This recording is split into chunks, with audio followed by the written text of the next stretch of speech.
I remember when it was being passed, I wasn't on the council then, but with it being hooked to the vehicle, I thought it was the intent it would be okay, because a lot of people will bring their camper into town the night before they're gonna leave for camping. As long as they're loading or unloading it, that's why that was put in there. I So mean, they so could that if leave they it there bring it overnight in and then leave in the morning. yeah. I don't think they'd ever get an issue doing that.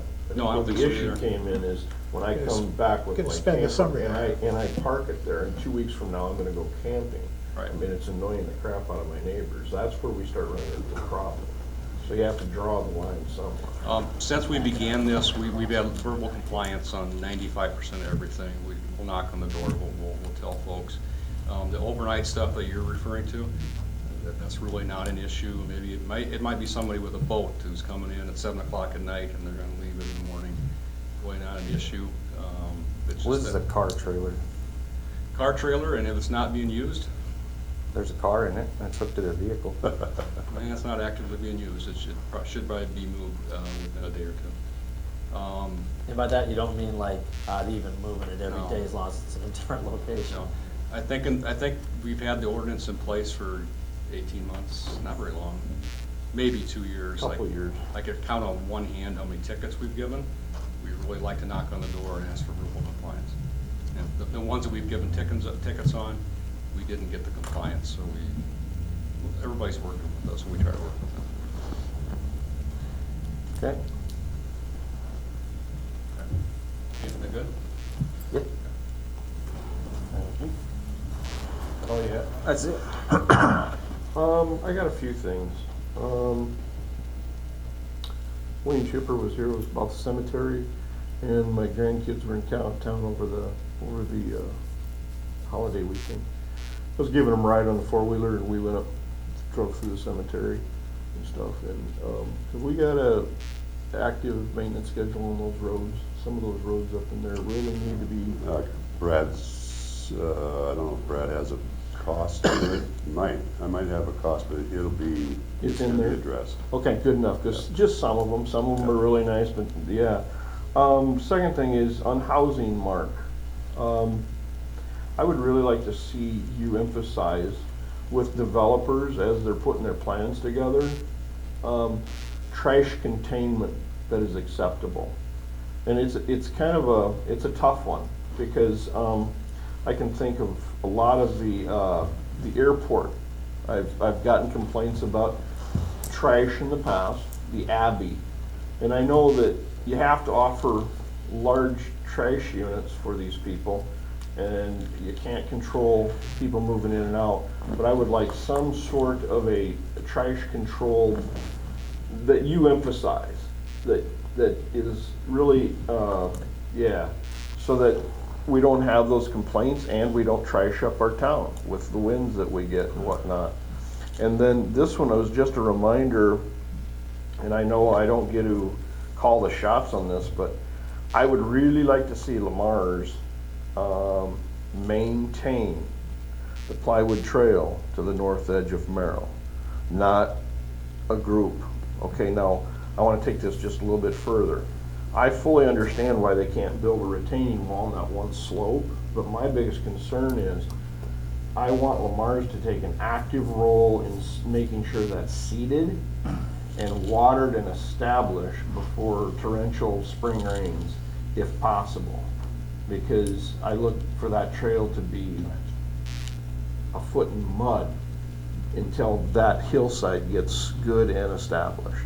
So in order to ensure that it's watered in these years of less rain, I'd really like to see Lamar's Parks take an active role in working on that. So I can't, tell them to do it, but I'd like to see us do that, so.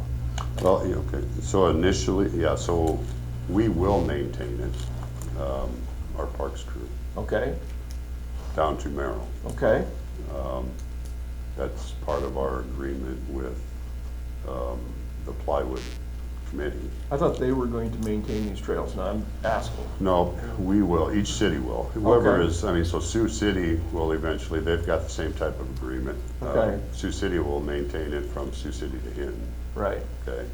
And that's, you know, we check it, if we gotta make repairs to a panel or two. we Weed do it. control, whatever.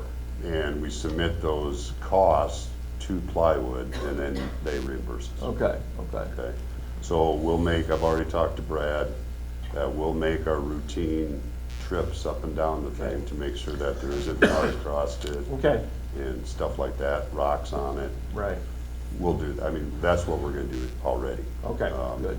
Now, the plan for that trail in the winter is different than the rest of our trails, so. Yes, we're not clearing that trail in the wintertime. That's what I understood, it wasn't gonna be Yeah. snow cleared. Yeah. As far as the establishment of the grass, that, the initial establishment Is is the on. contractor. Is on the contractor. Right, but you know, Yeah. yeah, And initially, it was supposed to have already had some established grass by now. I should have been riding on it by now, so don't get me started on that. okay, That, we're all in the same opinion on that. Okay. We work with what we have.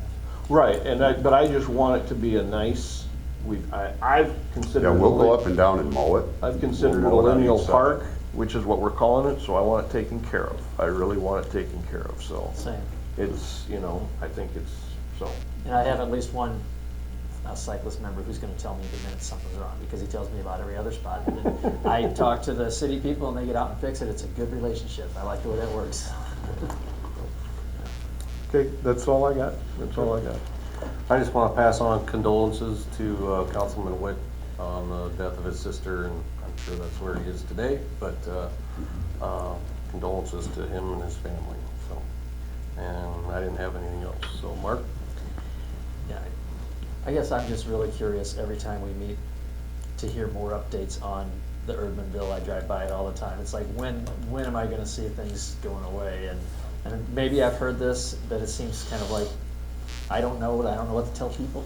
So, So asbestos is in the process of being removed. I would expect asbestos to be done hopefully by the end of next week if the weather continues to cooperate. Once the asbestos is removed, then the asbestos abatement company has to file forms with the DNR. Once those forms are filed and I get made aware that that's happened, then we will submit demo permits. We can't do that until this other step's done. So it'll be at least 2 weeks before that happens.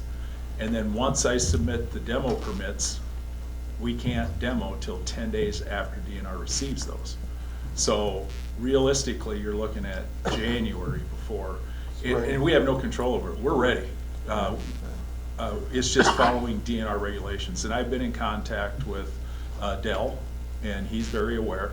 And I've actually talked to Dell, could you remove some of these areas that don't have That's what I was just gonna ask. asbestos? He could, but his history and Mobilization. all he needs is one person to complain to the DNR that he picked up some asbestos by mistake, and then he's got a problem. So he chooses not to do anything until we can prove the asbestos is gone.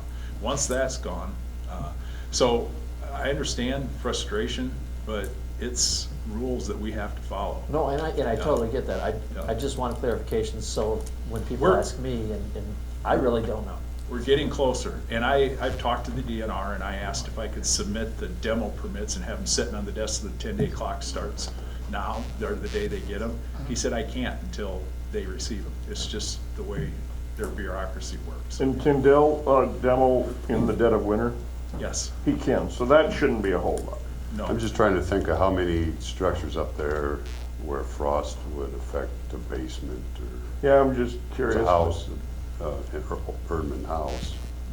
Yeah, the big house, you know, I'm sure. I don't know if that old gas station or But- anything had a, My history is you can demo in the winter, you know, as far as filling back in. You know, it's not gonna be pretty until spring when it can get smoothed out. It's gonna be prettier than it is. Anything's pretty. It ain't gonna be worse. Yeah, but, so it can take place in the dead of winter, otherwise, if you can't, you're looking At at the very, April 1st. at the very minimum, you can get everything off the top. Right, right. So Right. it's gonna look different. And we got a sign there, there's not much more we can do, and I've told 50 people that exact thing. It's Right. work in progress. Yeah, if it was up to us, everything would be gone a Right. month ago, so. Thank you. How is the asbestos removal coming? very well. Because, I mean, I see their trailer there, I see them on different houses or trailers or whatever, I see them working. Yeah, I got an email update, so they started on the 27th. And that's when the DNR allowed them. Of October? Of November. Oh, really? Okay, okay, keep going. And so they sent me, so a week was Monday, and the guy that's doing the abatement sent me an email saying this abatement's going well, faster than what they had scheduled.